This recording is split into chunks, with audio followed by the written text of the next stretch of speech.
evening guys, welcome back to our channel. It's Bill in Shimla. So for this evening guys, for this vlog guys, since ngayon ay November 22 na at tomorrow is November 23, it's Addy's birthday. So as what we told you, we are preparing something for his classmates. Mama, where's my underwear? I don't know. So now we prepared this. We bought this online. This some small bags. And as I told you guys, we will put some chocolates in it, and we put some sharpener, some balloons, some pencils, and eraser guys, and this how you call this one, stickers, yeah, para sa mga notebook sa mga bata. So And stickers. ito lang bibigay natin sa mga bata. Dadala lang kami ng cake bukas. Ayun lang, ganyan lang naman ang mga bata. Simple lang ang kasiyahan nila. Maka-receive naman ng chocolate. Kung ano-ano lang. Ganyan lang. So that's our plan actually. So ito ilalagay namin isa-isa. So buksan. Ay, sa makutan mo.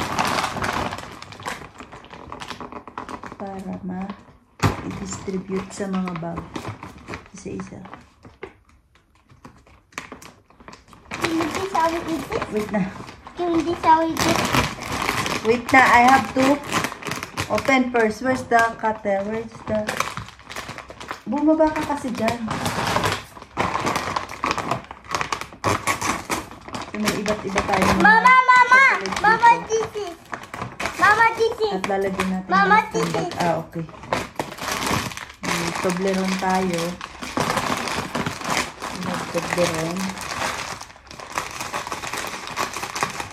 Sana natin. Tapos may ganito tayo. Sana natin. Don't eat now. Lagyan na rin natin sa iba to kasing klase.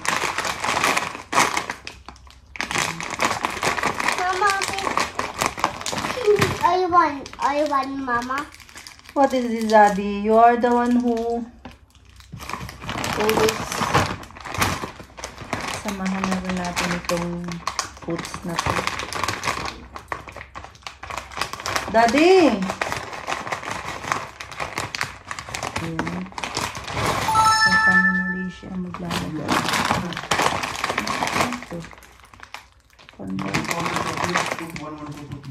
Come na, you help me. You help me, come in. What is this, guys?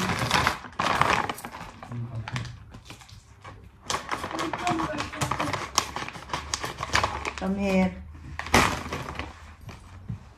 Huh? Tutu pencil and tutu eraser. Yeah, if you think it is too much. But make sure it should be 35. 35, it's 36, huh?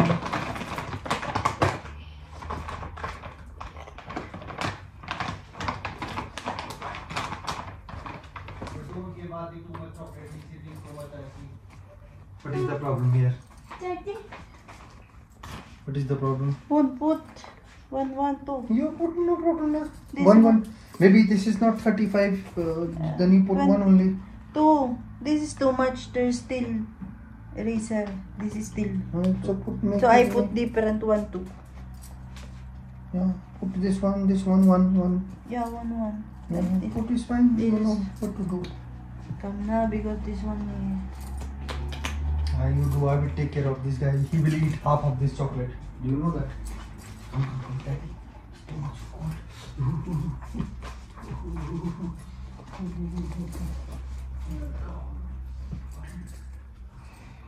Ay no guys. Kami nga pala ay kakarating lang kahapon galing ng kasalan sa village. At talaga guys, yung pakiramdam ko, sumama yung pakiramdam ko doon. As in, hanggang ngayon hindi pa rin talaga mabuti ang aking pakiramdam. I'm not still feeling well. sobrang sumakit yung ulo ko. At saka talaga hindi ako pwede sa biyaheng malayuan dahil ako'y mahiluhin talaga ho sa biyahe. Yung sa naaalog talaga yung ulo ko. Nahihilo ko talaga ako. Hindi ko talaga kaya. Kaya talagang the whole journey talaga ako ay kumaari ay nakapikit lang. At si Kalpa na ang halos nag-iintindi kay Adi sa sasakyan sa loob. Hindi talaga ako lang talaga sarili ko talaga ang aking iniintindi talaga hindi ko kaya. Ako masusuka sa sobrang ilan naman halos ilang oras ang biyahe namin kung iisipin nyo. Sa mga 10 oras yata yun. May sarili pa kami sasakyan nun, hindi pa yung bus. Imagine nyo lalo kung bus iyon. Dahil lang kaya naman ho gayon naman tumatagal ng gayon. Gawa nga ng nag-i-stop kami. Kami kumakain. O may binibili pa kami. Kaya medyo matagal. Pero siguro kung straight bilisan lang, siguro mga 6 hours yun. Napakabilis na ng takbo nun. Dahil nga ho yung ang pinunta ni halos mga 350 o 400 kilometers ang aming pinupuntahan. Ay village na village ho talaga yun. Tapos alam niyo naman dito ang daan. Yung sobrang curve. Tapos naman ho rin aking brother-in-law dahil nga ho siyempre gusto rin namin makalating ng madali. Ay mabilis ang takbo. Ay di lalo na ako nahilo. Pagdating sa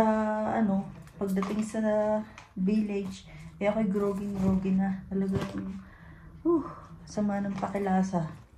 Talagang hindi ko ma-explain ang aking nararamdaman.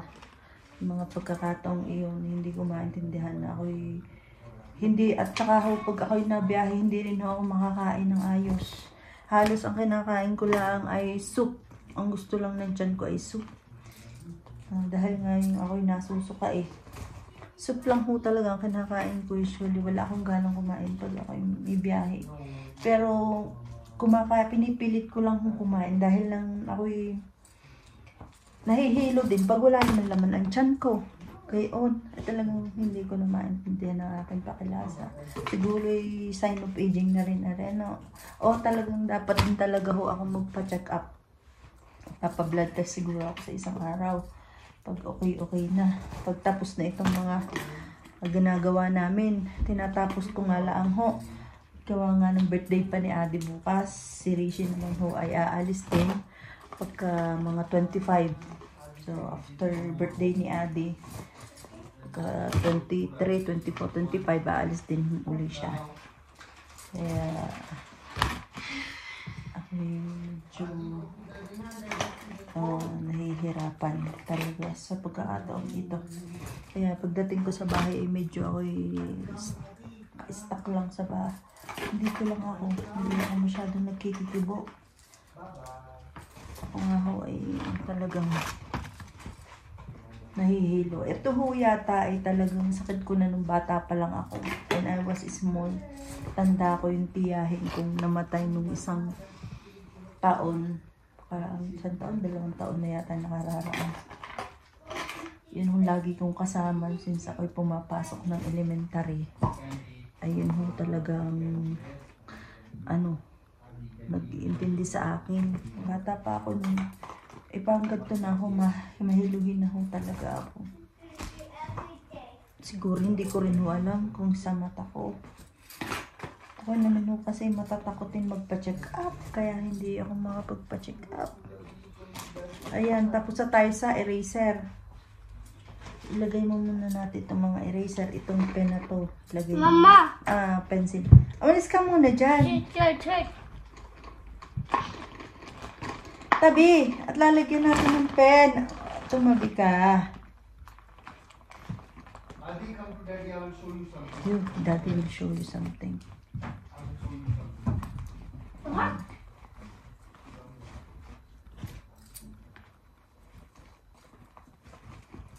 Pencil tayo. Ayan. Ako gay kita niyo. Parang ako'y nahihirapan sa inyo. Baka naman hindi nyo nakikita rin mga ginagawa ko. Wait. Hindi tayo. Ayan. Tayo, para nakikita nyo naman, ano. Para, di ako naman yung hindi nyo nakikita. Ayun na. Ang hirap ng pakanan natin. Pagayan, ano.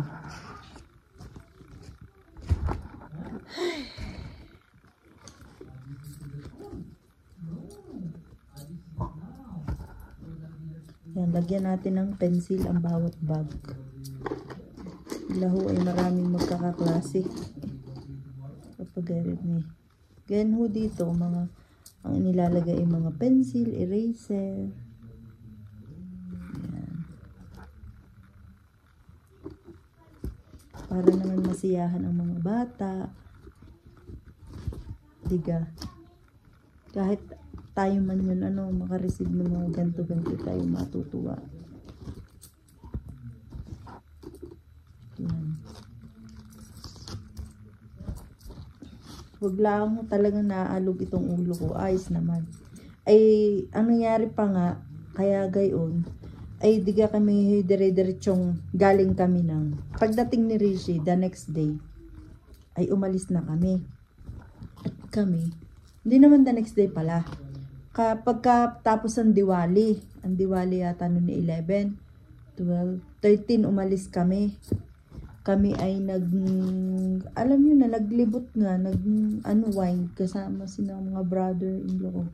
Si Kalpa na, ako, si Adi, yun. Tsaka yung isa niyang kaibigan. So, ilang araw rin kami, mga 4 na araw yata kami. Ganyan. Na nagbiyahe din. Ganun din. Tapos nga, umuwi lang kami ng isang araw. Kinabukasan uli, bumiyahe naman kami, dumiretso nga kami doon sa Guler, sa kasalan na iyon. Ay, di kaya ako'y pagod na pagod. Talaga namang aking katawang lupa ay parang humihiwalay na. Sobrang pagod. Dahil hindi naman nga ako sanay sa ganyang biyahihan. Ayos lamang, wala akong garning nararamdaman. Kaso gayan nga ang aking nararamdaman. Talaga namang lagi akong parang alinugnog ang aking ulo. Siguro nga ho ay sa aking mata din. Hindi ko na alam kung anong baga. Ano nga baga. Ang daming binili ng asawa kong eraser, pencil. Ang bata ay tuwa naman sila. Natutuwa naman sila. Ay di kay ang nangyari talagang ako'y pagod na pagod. Hindi na naipinta ang aking pagmumukha. Kaya pagdating sa village, naku po, ay nakakahiya at ako hindi makapag-perform ng ayos. Meron hong ang marriage din ho, ay ilang araw din kami doon, naka-4 na araw din kami. Ay matagal din ho doon ang marriage. Kasi bawat araw ay may nangyayari. Kuwari ito, Merrick Day, Henna Day. Ay dun sa henna, hindi na ako nakapagpahena ng kami. Kaya kita nyo, wala akong henna. Dapat ay nagpahena ako. Hindi na ako nakapagpahena. Gawa nga ng umuwi ako. At sobrang sakit ng ulo ko. Hindi ko talaga maintindihan ang aking sakit ng ulo.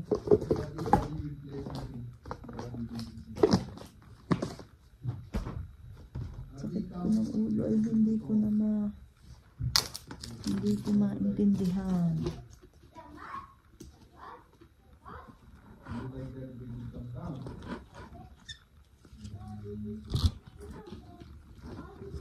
Lagyan natin ng sharpener. Ayan. Ito ang mga bata. Mga sharpener sila. Si daddy daw ang mag-check mamaya. Ay, nako. Yung aking jushawa.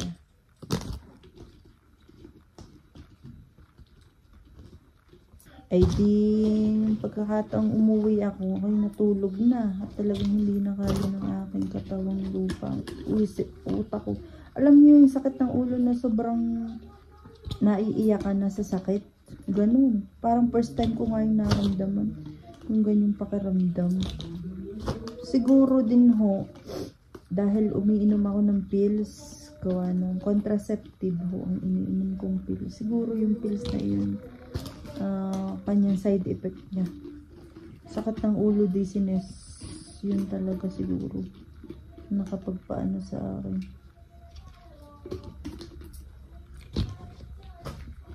Kaya.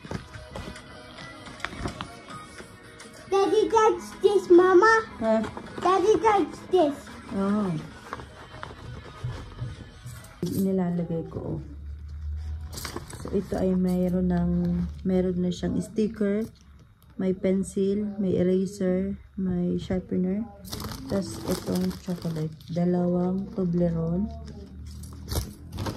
dalawang oat choco. Yung oat choco siya.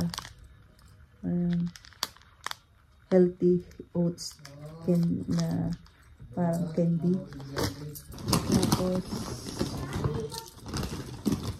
dalawang ganito candies din. Yan. Chocolate din. Tapos dalawa nito. Magkakaiba ang nilalagay kong kulay. Blue, red yan. Like that. Tapos dalawang may brown pa. Dalawa din. Dalawa. Kasi may ganito pa. Yan. Tapos ito. Yan. Magkaiba din yan dalawa. Tapos lagyan din natin ng break. Yan. Yan. Dalawang break. So, ayan. Ilang klaseng candy rin yung nilalagay natin. Ito, meron ba yan? Ang dami, guys. Papagod din. Yung dalawa. Magkakaiba talaga nilalagay ko para naman na-enjoy nila yung kanilang candy. Ayan.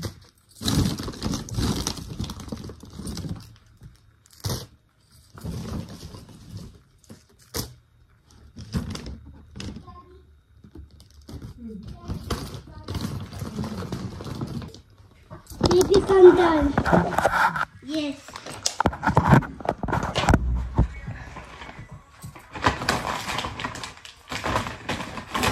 Huwag ka daw malikot. Ito kami ginagawa.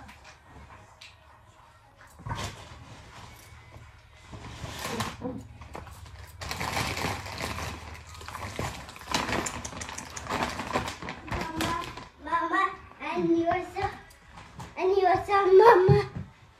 Mama, what's wrong with you? What's wrong with you?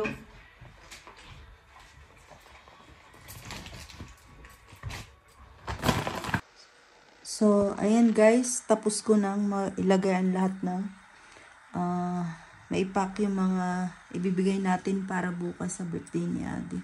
So, ito ni-separate ko ito dahil ito ay para sa mga babae. Tapos, ito naman yung para sa mga lalaki. So, ayan. Birthday present ni Adi sa kanyang giveaways para sa kanyang mga kaklase. So, ang laman nito guys ay ganito ang laman yan. Dalawang pensil. So, ang laman yan guys ay dalawang pensil, dalawang sharpener, at dalawang eraser. Tapos, sticker. Tapos, ayan yung mga chocolate. Dalawa. Kung ano-ano na yan. Laman yan. Tapos, marami na siya sa loob. Ayan. Ayan siya. Ayan. So, ayan. Ganyan lang. Kasi, pang ano lang naman yan para bukas sa mga bata. So, ayan. Hindi natin bukas. So, nakahanda na. Tapos, tumbalin naman.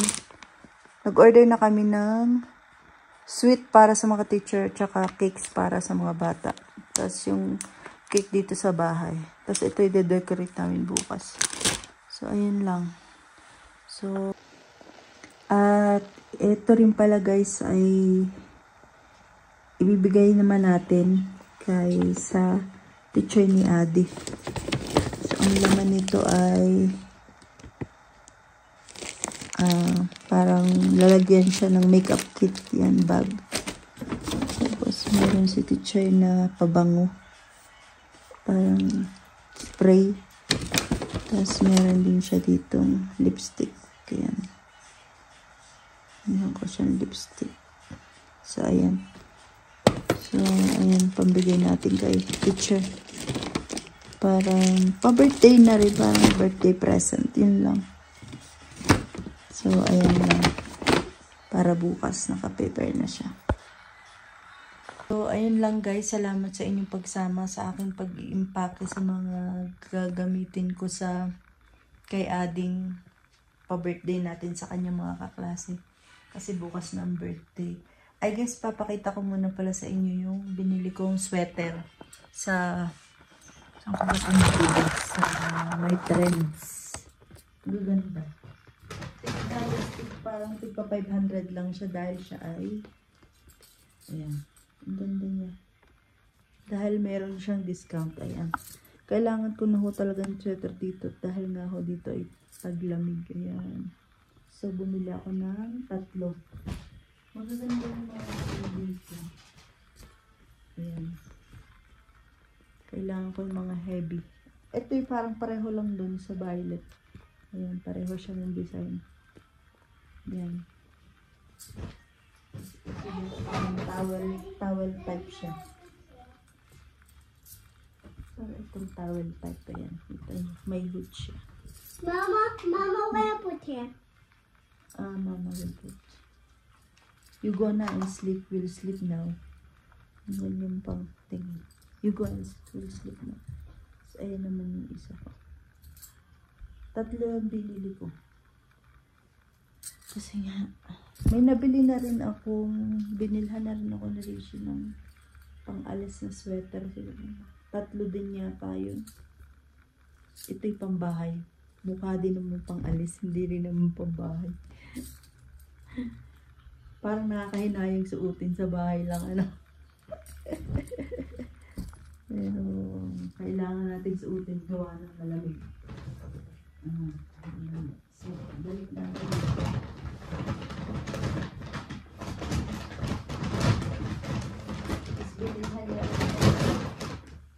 Mga socks. Maraming socks yung binili sa akin. Nasa baba na ata. Naibaba ko na. Madami din yun. So, ayun lang guys. Gabi na. Actually, 12 a.m. na. Magta 12 a.m. na siya. So, si Ada ay kahit ano gising pa rin talaga. Hinihintay pa kasi nila ako. So, yun lang guys. Salamat ang marami sa inyong pagsama. At kita-kita ulit tayo sa next vlog ko. Mukhang stress at pagod ang mukha ko guys. Hindi na talaga ako nakaayos. Gawa ng hindi pa talaga ako nakaka-recover sa aming pagbiyahe. Hindi pa ako totally nakakapahinga. Kasi pagdating ko rin dito, katulad kaninang umaga, syempre magulo ang bahay. Nag-broom ako, nag-mop ako. Tapos nag-intindi ng mga bagay-bagay dito sa bahay kay Ading damitan. At naglaba din ho ako. So ayun, hindi naman laba na ano, kundi naka-washing naman. Pero naka-3 salang din ako. So ayun guys, salamat po ng marami sa inyo laging panonood. And hope na suportahan nyo ko lagi and samahan nyo ako. So till our next vlog guys, salamat po ng marami sa inyong suporta. Magandang gabi po sa inyong lahat. Salamat.